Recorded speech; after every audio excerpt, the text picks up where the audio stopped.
Hi, this is Dr. Gregory Sadler. I'm a professor of philosophy and the president and founder of an educational consulting company called Reason.io, where we put philosophy into practice. I've studied and taught philosophy for over 20 years, and I find that many people run into difficulties reading classic philosophical texts. Sometimes it's the way things are said or how the text is structured. But the concepts themselves are not always that complicated, and that's where I come in. To help students and lifelong learners, I've been producing longer lecture videos and posting them to YouTube. Many viewers say they find them useful.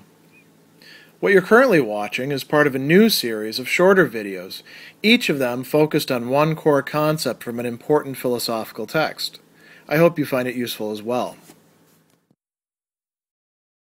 In the eighth and final article of question 2 of Prima Secundae of the Summa Theologiae, Thomas Aquinas is considering the question whether any created good could constitute human happiness. Is there anything other than God, who's the uncreated good, that could really make us completely happy? Now, he's not asking the question whether things can make us happy or not, because clearly, looking at the other discussions in this section, we can have limited happiness, according to him, in all sorts of other things that are way smaller than the scope of what we're going to consider here, in pleasure, for example, or goods of the body, or even wealth. But those aren't the ultimate happiness, our final end, as he says. So he's considering things now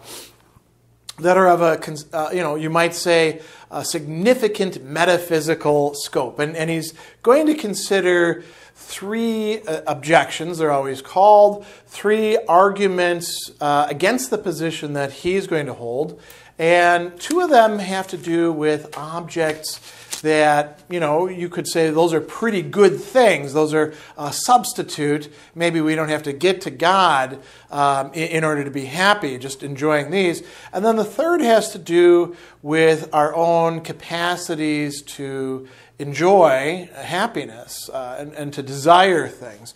So the first one, he says that it would seem that some created good constitutes human happiness. Why? And here again he quotes Pseudo-Dionysius on the divine names. He says, divine wisdom unites the ends of first things to the beginnings of second things.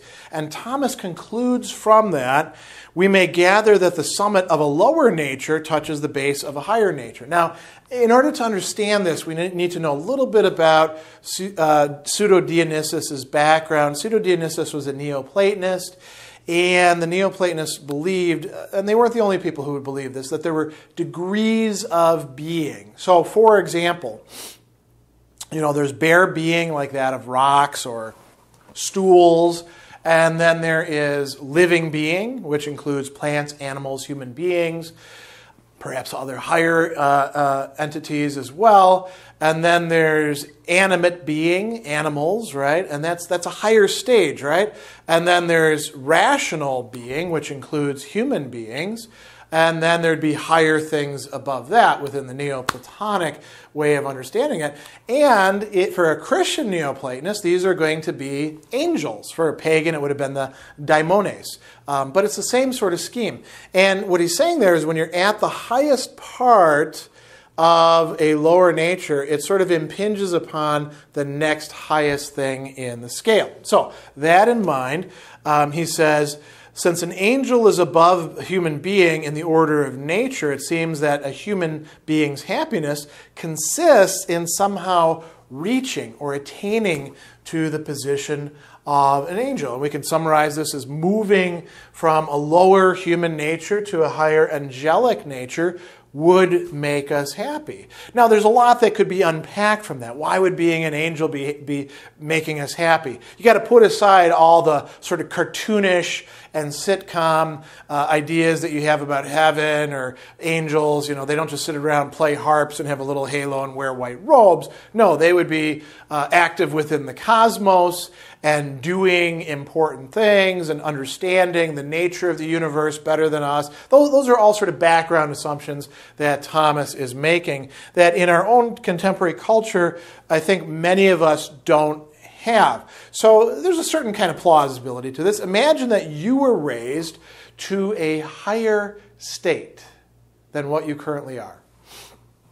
The next one, he talks about another metaphysical principle that, again, we probably don't relate to that well in our own time and culture.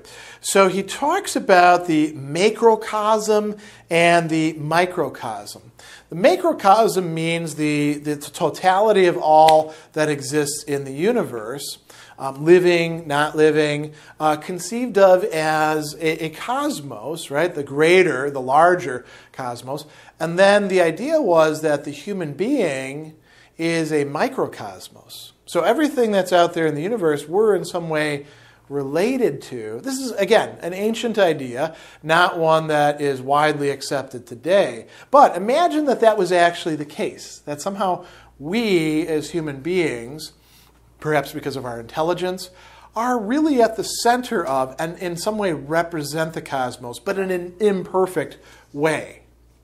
What if we were to be united with the cosmos in a more perfect way? He says, the last end of each thing is that which, in relation to it, is perfect. So if microcosm is imperfect, macrocosm is perfect, that would be then our last end.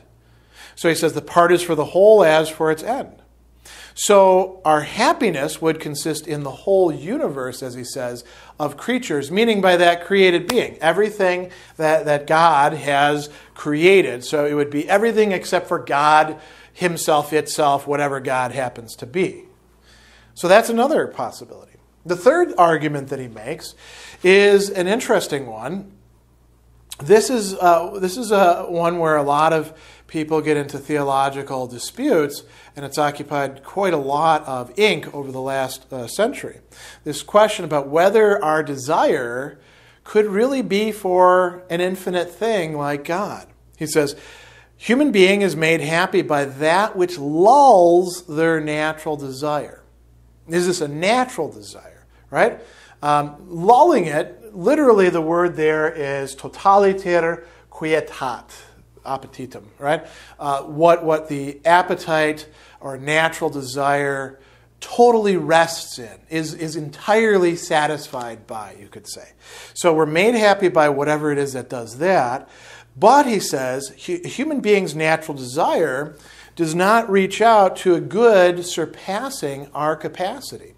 Now, we're a limited being. We're a created being. We're an imperfect being. So what that would imply is that unless we have some sort of capacity within us that we don't know about, we can really only be happy with created things that we can in some way relate to, and our will can therefore desire. So he says, since a human capacity does not include that good which surpasses the limits of all creation, that would be something beyond nature, it seems that a human being can be made happy by some created good. Some created good, whatever that happens to be, would constitute human happiness. Thomas says this actually doesn't work. And here he's going to make an argument that depends a little bit on his anthropology.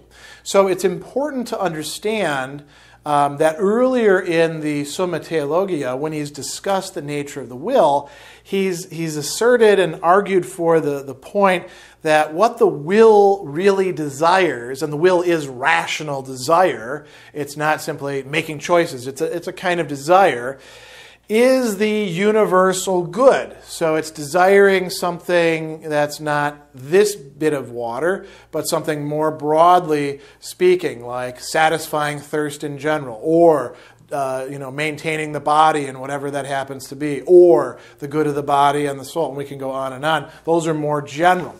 So he says it's impossible for any created good to constitute human happiness. Why? Happiness is the perfect good which the appetite entirely rests in, right? Totaliter quietat. Otherwise, it would not be the last end.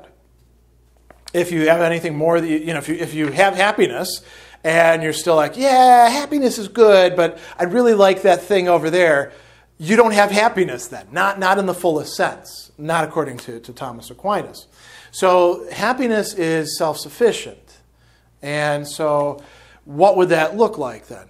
He says, the object of the will, of human appetite, is the universal good, just as the object of the intellect is the universal true. So nothing can actually satisfy or, provide rest to or make us, completely quiescent, you could say, if we want to be sticking to the language very closely. None of that can do that for us except for the universal good. Because in any other case, we'd be like, well, I'd also like that thing as well. So he says, this is not to be found in any creature, but in God alone, because every creature has goodness, whatever goodness it has, by participation. Whatever goodness a creature has, and it could be very great goodness, is not complete goodness according to Thomas. So he says, this is why only God can satisfy the will of a human being. So God alone constitutes human happiness, not created goods. Not to say that created goods aren't important or don't play a major role in human happiness, but by themselves they don't suffice. And here it's good to look at the responses that he has to these objections. Thomas says, listen, moving from a lower to higher nature, that would be good, but even the angels look to God, so if we got to angelic status, we would still be ordered to something higher yet. So it's not the moving to an angelic status that would actually make us completely happy, right?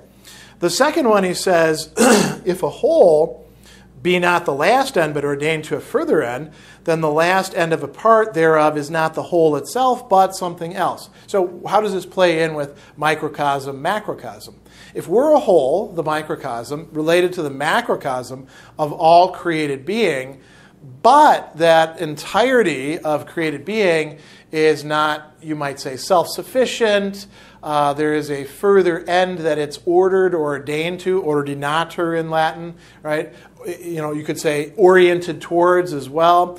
Then whatever is going to be happiness for us is not going to be in that macrocosm. It's going to be what lies beyond it and provides that with its own meaning and significance. And for Thomas, that's God, right? So he says, again, the last end of a human being is not the good of the universe, which is not a bad thing, but God itself.